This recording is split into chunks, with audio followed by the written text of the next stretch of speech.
Je suis Marion Morel, je suis chargée de mission à la délégation à la danse, la direction générale de la création artistique du ministère de la Culture.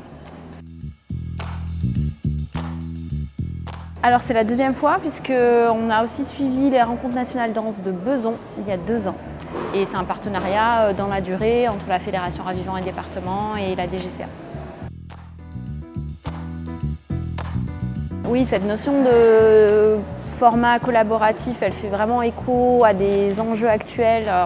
C'est le cas dans les nominations récentes à la tête de centres chorégraphiques nationaux, à Rennes avec le collectif Fer, à Marseille avec le collectif La Horde.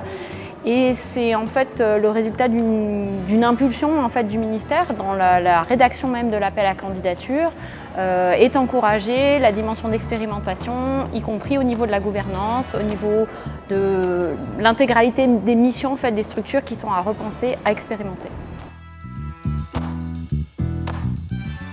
Le milieu de la danse est un milieu à la fois on va dire assez dynamique et en même temps relativement petit qui souffre sans doute d'un déficit de visibilité et en revanche qui est très ouvert aux autres.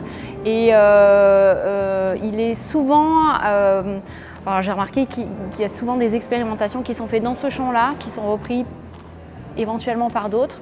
Et voilà, je pense que ça vient résoudre ou en tout cas faire écho à des réflexions de mode d'organisation, de visibilité, de travail autrement.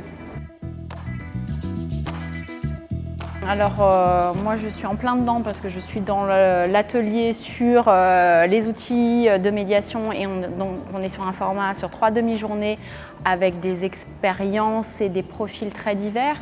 Et la question qu'on se pose justement, c'est les prérequis d'une action de médiation, c'est comment prendre en compte l'interpersonnalité, comment s'adresser à des gens différents en parlant d'un point de vue mais en prenant en compte les autres.